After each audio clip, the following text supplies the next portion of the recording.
بسم اللہ الرحمن الرحیم۔ اگر دولت سنبھال سکتے ہو تو کسی بھی نماز کے بعد انا اعطیناک الکوثر سینے پر ہاتھ رکھ کر پڑھ لے، ذاتی مکان، گاڑی، بے تحاشا دولت آ جائے گی۔ محترم ناظرین، آج کا قیمتی وظیفہ میں آپ کو بتانے جا رہا ہوں۔ یہ ایک خاص عمل میں آپ کے ساتھ شیئر کر رہا ہوں۔ اس وظیفے کی اتنی برکت ہے کہ آپ کے بگڑے کام سنور جائیں گے۔ آپ کا دولت کا مسئلہ ہے، لڑائی جھگڑے کا مسئلہ ہے، گھر میں تنگ دستی، محتاجی ہے، گھر میں لڑائی جھگڑے بہت زیادہ ہیں، اگر کوئی بات نہیں مانتا، یا کاروبار اس میں برکت نہیں ہے، یا منافع نہیں ہے، یا کاروبار چل نہیں رہا، بس یہ ایک وظیفہ کرنے سے جو معجزات ہوں گے آپ دیکھتے رہ جائیں گے۔ اور کافی لوگ ایسے ہیں جو وظیفہ کر کے تھک گئے ہیں لیکن ان کو کامیابیاں نہیں ملتی، ان کے راستے میں اسی طرح کی رکاوٹیں ہیں، اسی طرح کی بندشیں ہیں۔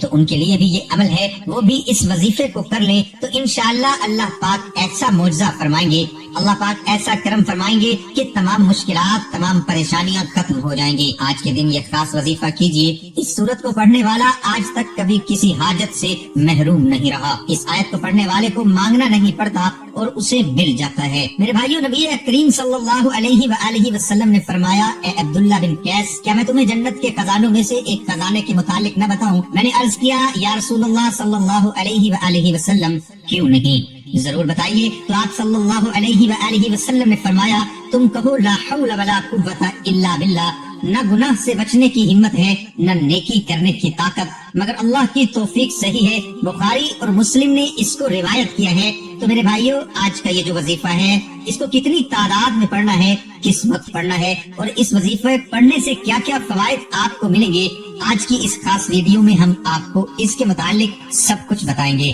حدیث پاک صلی اللہ علیہ وسلم کا ارشاد ہے، اے لوگو، اتنی عبادت کرو جو قابل برداشت ہو، کیونکہ اللہ ثواب دینے سے نہیں رک سکتا یہاں تک کہ تم خوف عبادت کرنے سے اکتا جاؤ گے۔ اب آپ نے اس سورت کو کیسے پڑھنا ہے، کس ترتیب سے پڑھنا ہے، یہ اب طریقہ کار جان لیجئے۔ جب تک آپ کو طریقہ کار نہیں پتا ہوگا پھر عمل اثر نہیں کرتے، کچھ خاص احتیاط ہوتی ہیں، تو اب اس کا طریقہ کار جان لیجئے۔ احتیاط میں سب سے پہلے یہ ہے کہ کس وقت آپ نے اس عمل کو کب کرنا ہے۔ دیکھیے، آپ فجر، ظہر، عصر، مغرب، عشاء، تہجد کسی بھی نماز کے بعد کر سکتے ہو، اس میں کوئی پابندی نہیں۔ جب بھی آپ کو وقت ملتا ہے آپ اس وظیفے کو کر سکتے ہو، اس میں کوئی پابندی نہیں ہے۔ کوئی بھی مرد کر سکتا ہے، کوئی بھی عورت کر سکتی ہے۔ اکثر کچھ مردوں کو بھی مشکلات کا سامنا ہوتا ہے، کیونکہ مرد بیچارے اپنی بیوی بچوں کے لیے، اپنا گھر پالنے کے لیے باہر محنت مشقت کرتے ہیں۔ اسی طرح کچھ عورتوں کو بھی بہت سے مسائل ہوتے ہیں، وہ بھی اس عمل کو کر سکتی ہیں، اور لازمی کریں تاکہ آپ کی زندگی میں آسانیاں آئیں۔ دولت، پریشانی، جو بھی آپ کا مسئلہ ہے، بس آپ نیت رکھ کر یہ پڑھو گے، یہ عمل کرو گے تو آپ کے مسائل حل ہو جائیں گے انشاءاللہ۔ اس وظیفے کی برکت سے اللہ پاک کی خصوصی رحمت ہوگی۔ اگر آپ پہلے کوئی عمل کرتے ہیں، کوئی وظیفہ کرتے ہیں، کوئی تسبیح کرتے ہیں، اس کے فوراً بعد بھی اس عمل کو کیا جا سکتا ہے، اس میں بھی کوئی پابندی نہیں ہے۔ وقت کو مد نظر رکھ کے وظیفے کی طرف چلتے ہیں۔ اعوذ باللہ من الشیطان الرجیم، بسم اللہ الرحمن الرحیم۔ یہ وظیفے کا حصہ ہے، آپ نے لازمی پڑھنا ہے۔ اس کے بعد آپ درود شریف پڑھیں گے، ایک بار میرے ساتھ بھی پڑھیے، اللہم صلی علی محمد وعلی آل محمد کما صلیت علی ابراہیم وعلی آل ابراہیم انک حمید مجید، اللہم بارک علی محمد وعلی آل محمد کما بارکت علی ابراہیم وعلی آل ابراہیم انک حمید مجید۔ یہ درود پاک آپ نے 7 بار پڑھنا ہے، آپ صلی اللہ علیہ وآلہ وسلم کی ذات پر۔ اور اگر کسی میرے بہن بھائی کو یہ درود پاک نہیں آتا، کوئی سا بھی پڑھ سکتا ہے جو اس کو آتا ہے، اور اگر کوئی بھی نہیں آتا تو وہ اتنا کہہ سکتا ہے صلی اللہ علیہ وآلہ وسلم۔ اس کے بعد آپ نے یہ سورت انا اعطیناک الکوثر پڑھنی ہے۔